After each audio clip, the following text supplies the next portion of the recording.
teman-teman, selamat datang di channel Grid Auto. Ini seperti yang terlihat di foto thumbnail dan seperti yang terlihat di belakang kita. Yes.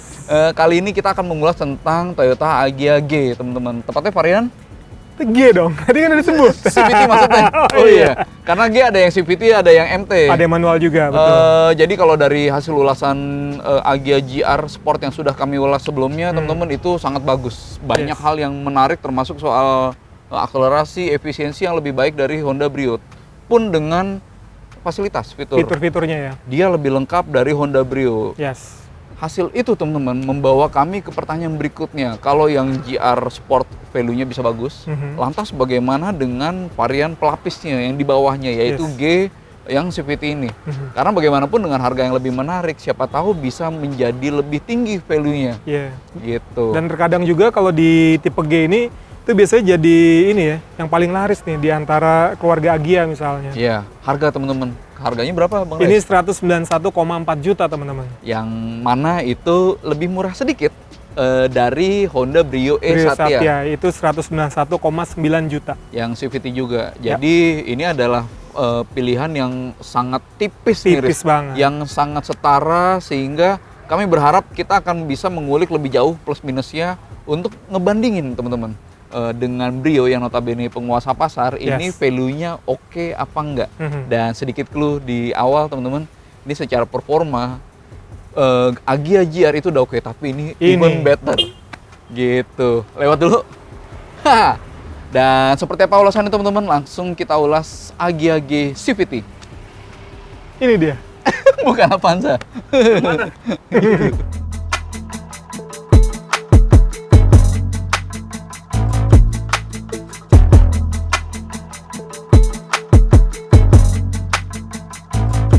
Kita mulai dari bagian luarnya, teman-teman. Jadi ini secara tampilan memang jelas nggak lebih sangar dibanding yang GR Sport. Tapi teman-teman, ini yang perlu saya kasih tahu dari awal, ini disclaimer nih. Ini kan ada side skirt ya. Ini GR ya, Riz ya? Ini GR, betul. Jadi emang ini adalah optional ya. Kalau di Toyota nyebutnya TCO, apa Bowi? Toyota Customization Option. Yes. Jadi sebuah opsi yang bisa dipilih oleh customer. Jadi kalau standarnya untuk tipe G ini nggak ada nih tambahan ini samping sama belakang. Udah gitu di sini juga ada tambahan klakson.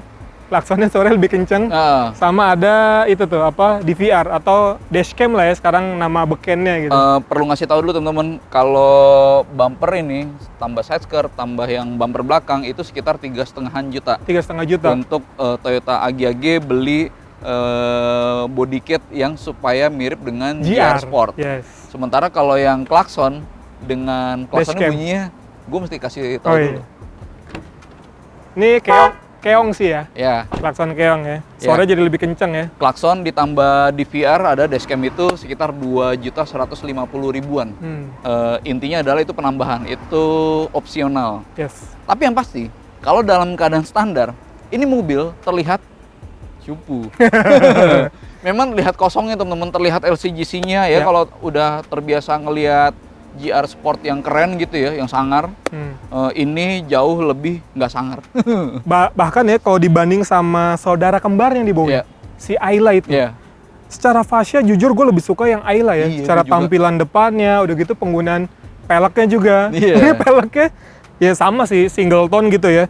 Tapi ini warnanya silver banget gitu loh. Kalau di Ayla kan dia agak-agak abu-abu tua, gitu, abu-abu gelap gitu, jadi lebih sporty gitu. Tapi ini memang soal selera, teman-teman. Bisa aja selera saya dan Aris itu berbeda dengan teman-teman yang fine dengan warna velg. Cuma kalau bagi kami, apalagi kalau dibanding sama Brio Satya yang E, Aris ya. Nah, yang facelift itu sekarang dia udah pakai yang model sebelum secara desain gitu peleknya mirip. Cuman finishingnya sekarang pakai hitam sama polish ya, jadi dual tone. Iya, jadi terlihat lebih niat kalau dibanding dia yang standar, bukan yang ini ya, karena ini kan opsional sekali lagi nih. Kalau dibanding G yang standar, ini jadi terasa lebih kuat murahnya LCGC-nya.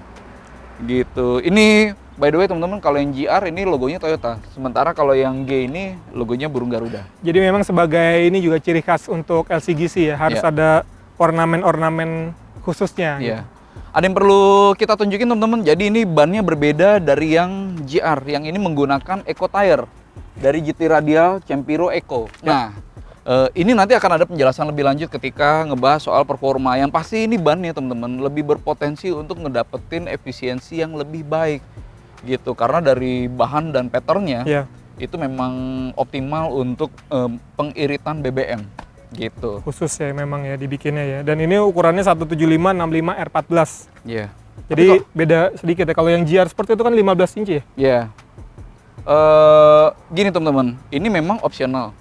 Tapi kalaupun teman-teman mau mengeluarkan uang berapa tadi 3,5 jutaan gitu ya untuk ngedapetin aksesoris yang original, menurut kami teman-teman itu oke karena kualitas. Iya. Gitu. Karena kalau pabrikan itu biasanya dari materialnya itu biasanya plastik.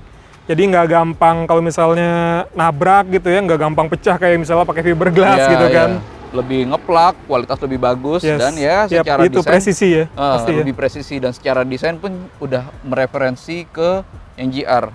Ini velgnya teman-teman bener kelihatan kosong gitu, tapi perkara mengganti roda itu nggak terlalu sulit ya Riz ya. Ya bahkan di aftermarket itu sekarang udah ngejamur banget. Mau velg ukuran berapa, desain kayak apa itu tinggal sesuai nama selera aja sih. Bagian belakangnya teman-teman.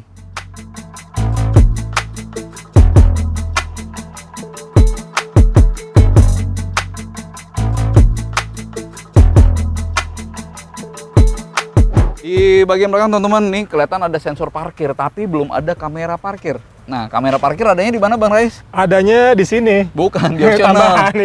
Pasangnya di sini, tapi sebetulnya belum dipasang ya, karena itu tambahan opsional. Itu paketnya teman-teman kalau misalnya tambah body kit tadi ya, depan, belakang, side skirt, udah gitu tambah DVR, tambah klakson, tambah kamera mundur itu sekitar 6,5 juta. Iya, kalau pilih paket yang lebih lengkap. Iya, padahal pasang kameranya sendiri bisa. Itu aja toko aftermarket kan paling nggak nyampe 500.000 gitu. Iya, tapi sekali lagi aftermarket memang pilihannya lebih luas gitu, lebih beragam termasuk harganya. Cuma kalau yang merefer ke aksesoris resmi gitu pasti tadi soal kualitas teman-teman. Sama garansi biasanya. Sama garansi bener. Nah ini Astra Toyota. Terus kemudian agi-agi udah jelas. Nah ini teman-teman di kaca belakangnya nggak ada elemen untuk defogger. Jadi tapi bisa pakai stiker kecil aja, biar dari luar kelihatan. Tapi secara fungsi kalau pas lagi berembun gitu ya nggak bisa dihilangin dengan defogger. Oh sama bedanya ini sama Ayla nih Bowie. Kalau Ayla ada tambahan lagi, apa namanya kayak reflektor. Iya sih, tapi dia nggak nyala. Oh bukan reflektor namanya dong? Iya, cuma kayak lampu ala-ala supaya kesannya jadi lebar gitu. Nanti mungkin ke depannya ada kali, atau aksesorinya ya. Di aftermarket mungkin ada nanti. Dan sekarang ini aksesnya enak nih, generasi kedua. Karena dia ada tombol untuk buka bagasinya. Jadi nggak usah repot-repot ke depan atau misalnya pakai anak kunci gitu ya. Sekarang tinggal pencet doang. Bagasinya teman-teman, kalau dibanding sama bagasinya GR Sport yang sebelumnya udah kita ulas, ini sama ya? Sama aja karena memang secara body kan sama aja. Nah tapi memang ini mungkin bagi temen-temen yang protes gitu ya, wah ini kelihatan murah banget nih, papan selembar aja gitu ya, termasuk pelapisnya pun juga kelihatan murah, kayak LCGC. Yang bisa kita jelasin adalah ini memang LCGC, jadi kita nggak bisa expect dia akan setinggi itu rasa mewahnya, kualitasnya dan sebagainya. Lalu kalau rasanya kelihatan kayak murah nih, ya kalau dibanding sama GR Sport dia memang lebih murah. Tapi teman-teman yang bisa dijelasin adalah mau kualitas atau rasanya atau terlihatnya murah, ini mobil Toyota dan Daihatsu gitu ya. Dan mereka terbiasa membangun produk yang bertahan lama. Jadi kalau misalnya durability-nya. Jadi kalau misalnya ini, wah ini terasa murah dan tipis banget gitu ya nggak apa-apa. Kita bisa expect kalau dia akan bertahan nggak hanya setahun sampai 3 tahun, tapi mungkin 5-10 tahun. 5-10 tahun bahkan bisa belasan tahun. Karena itu yang sudah terjadi sama mobil-mobil Toyota dan Daihatsu yang beredar udah lebih dulu. Biasanya awet. Betul. Gitu.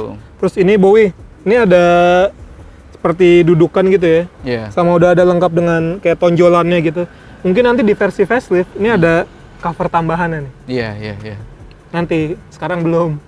Dan ini nggak bisa dimaju mundurin ya. Joknya? Karena strikernya kan satu tuh, di situ tuh. Iya nggak?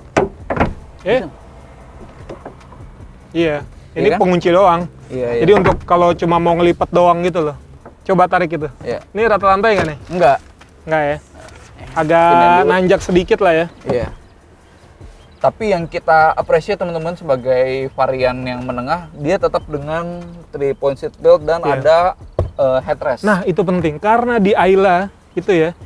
Itu kan dia modelnya yang menyatu gitu, Bowie. Antara si jok sama headrestnya gitu. Ya. Dan itu posisinya nggak menopang kalau misalnya orang dewasa duduk gitu. Dia nggak nopang itu, nggak nahan kalau misalnya terjadi tumbukan gitu. Iya. Dia leher ke belakang bisa tuh. Padahal teman-teman, headrest itu bukan rest buat istirahat, melainkan restraint, penahan kalau misalnya ada tumbukan. Jadi cedera itu akan lebih mudah atau lebih besar potensinya untuk dihindari kalau dengan headrest seperti ini yang adjustable. Dan ini udah untuk 3 penumpang lagi ya. Iya. Nah, ini yang juga mungkin jadi sasaran protes adalah soal ini busanya tipis dan memang terasa tipis sih ini.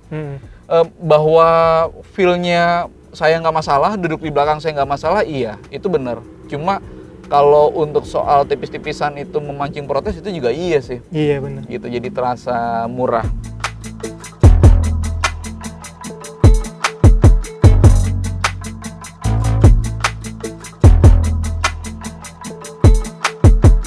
Oke teman-teman, sekarang kita bahas soal akomodasinya ini. Jadi dengan dimensi yang lebih besar, wheelbase-nya juga lebih panjang dari generasi sebelumnya ya.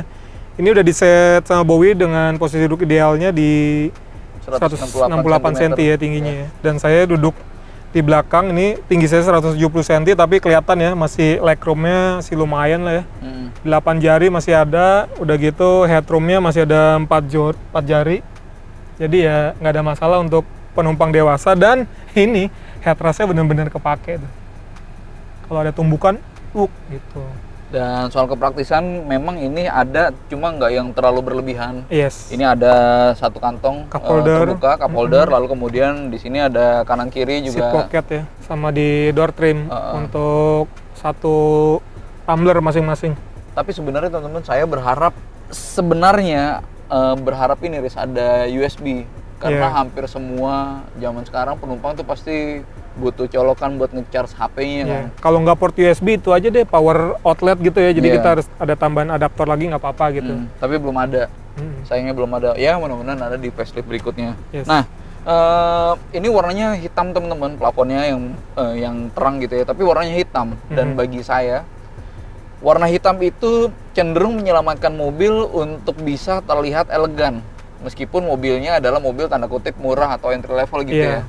Jadi warna hitam ini ya oke lah buat memberikan kesan mahalnya. Ditambah lagi Bowie, biasanya kan kalau pengguna Agya itu kan keluarga muda gitu ya, keluarga baru yang mungkin anaknya masih pada kecil-kecil, yang masih suka makan atau minum di mobil gitu kan. Ini untuk minimalisir juga nih, biasanya kan kalau warnanya terang gampang kelihatan kotor. Ini jadi lebih nggak gampang kotor. Yes. Gitu.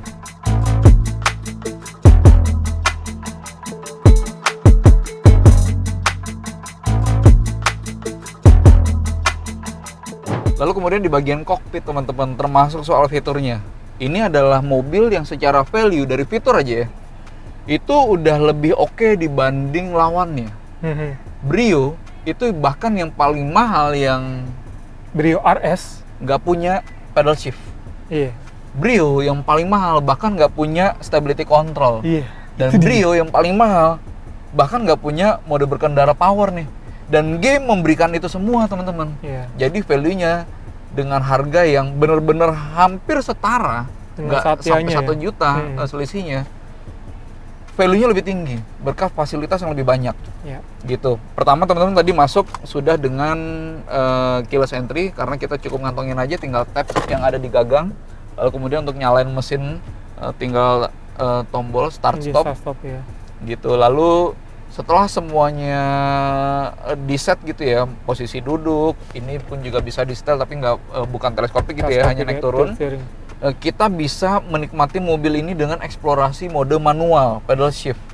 Untuk sebuah mobil yang nggak hanya keluarga muda, tapi mungkin ada anak muda gitu ya, yang first time buyer gitu.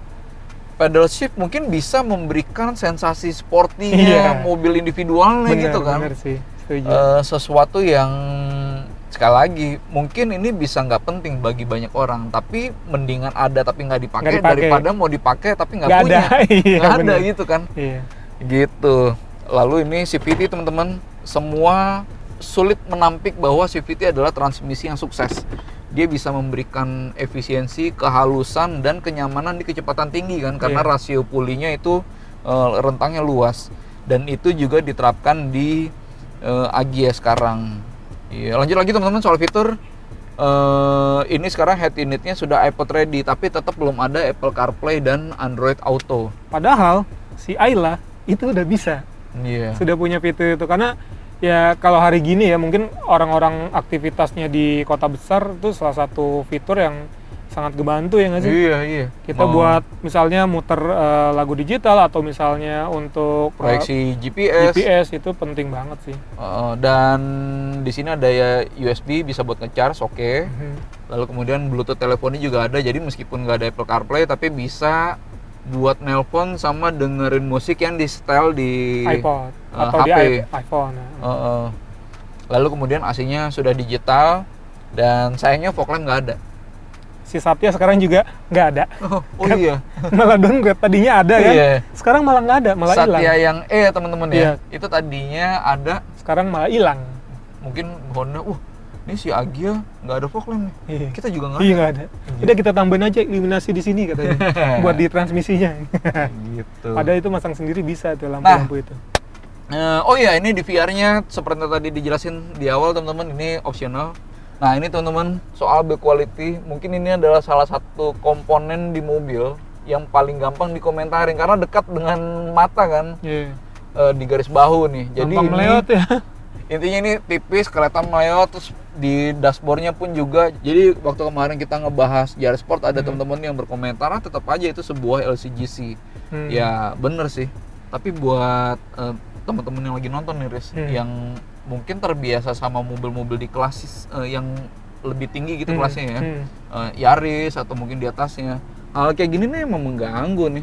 Terasa banget mobil entry levelnya gitu kan. Tapi kayaknya emang harus nurunin ekspektasi ya nggak sih? Iya kan? Ya kita tahu harganya berapa ya, dapatnya apa gitu kan, ada uang ada rupa.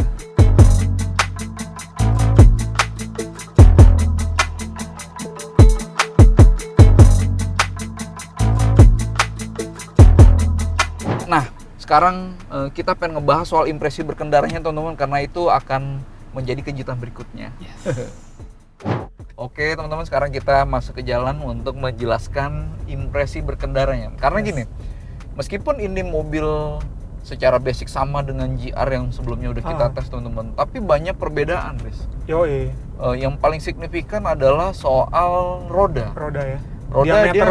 Diameter roda itu ban sama velg gitu ya. Overall diameternya lebih kecil karena dia pakai ban lebih kecil juga kan incinya kan. Lalu spesifikasi bannya ini eco tire nih Riz.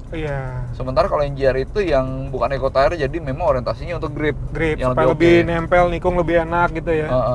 Nah tapi dengan ban seperti ini menghasilkan hasil tes yang beda banget Riz. Dimulai dari efisiensi dulu kali ya.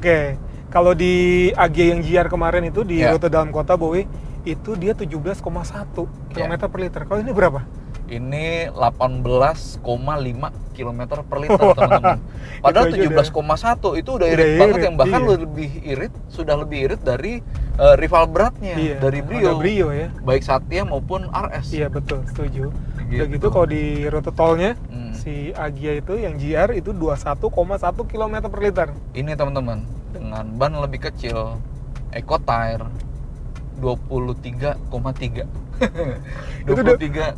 Udah kayak mobil hybrid ya nggak sih? Iya, jadi kita mulai dapat nih poinnya bahwa untuk mencapai efisiensi ya memang nggak selalu dengan mobil hybrid atau mobil diesel gitu, atau mobil listrik gitu ya. Tapi mesin bensin pun juga bisa asal pas.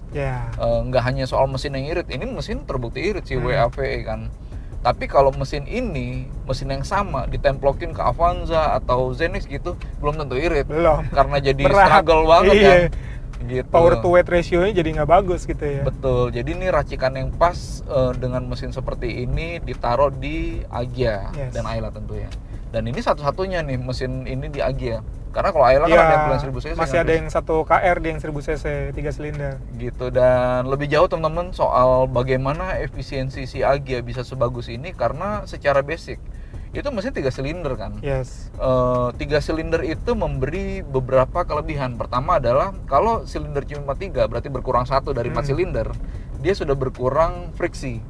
Power loss-nya sudah lebih sedikit. Terus kedua dari bobot.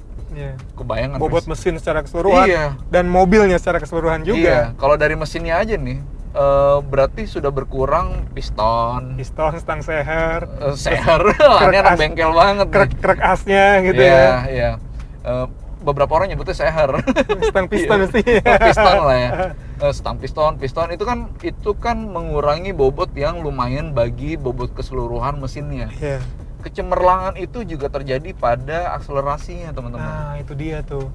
Kalau yang GR kemarin kita tes itu akselerasi dari 0 ke 100 km per jamnya itu di 11,8 ya. Sementara ini teman-teman 10,9. 10,9 detik. Artinya ya ini kita bisa bilang bahwa di antara banyak pilihan Agya, yang GR, yang G gitu ya, kita nggak tahu yang manual kayak gimana, Riz. Kenceng apa gitu Sekenceng apa, karena unit tesnya nggak ada. Yes. Tapi kalau sama-sama CVT, ini adalah mobil yang lebih kenceng dan lebih irit.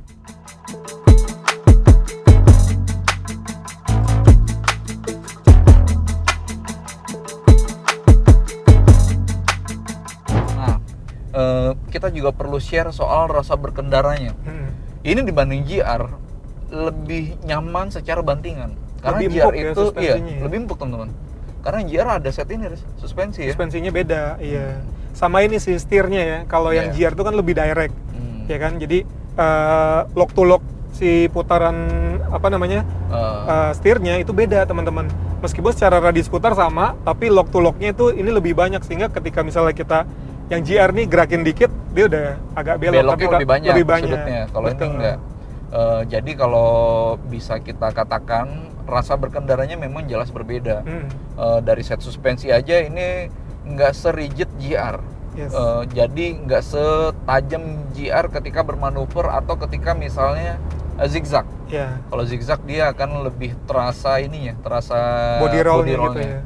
Gitu. Kemudian ketika berbelok ini butuh lebih banyak tekukan setir untuk membelok dengan sudut yang sama dibanding GR. Tapi apakah jadi jauh banget rasanya? Enggak sih. Dalam pemakaian wajar daily gitu ya, bukan slalom, bukan kompetisi, hampir nggak ada bedanya sebenarnya. Bener. Gitu. Tapi buat ini ya, untuk bermanuver ketika zigzag teman-teman, kelihatan ya teman-teman ya dari body roll dari luar gitu ya. Ini memang terasa lebih mengayun kalau dibanding sama GR. Gitu. Dampak positifnya apakah ada? Ada sih. Jadi penumpangnya juga lebih nyaman. Jadi ketika berhadapan dengan jalan berlubang, dia nggak terlalu stiff, nggak terlalu keras. Gitu. Nah,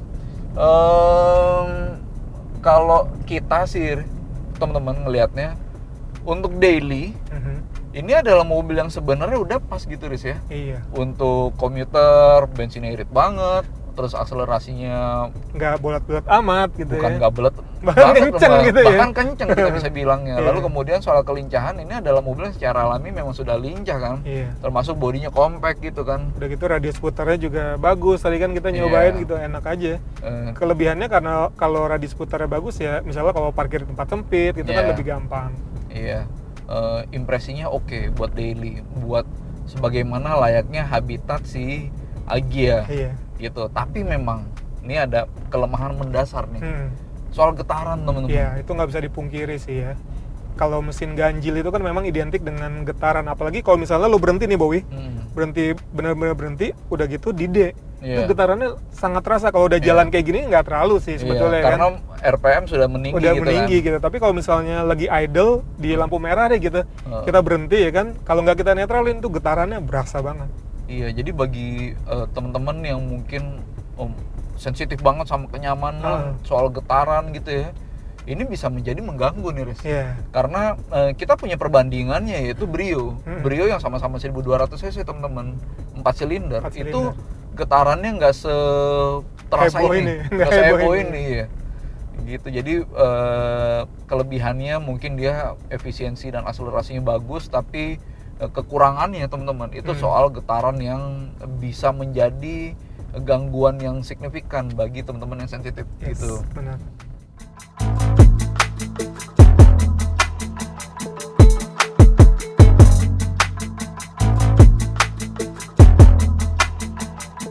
Teman-teman, jadi bisa kita simpulkan bahwa ini ada beberapa poin yang menarik yang meningkatkan value-nya. Pertama, dia secara fitur memang lebih lengkap dibanding rival beratnya.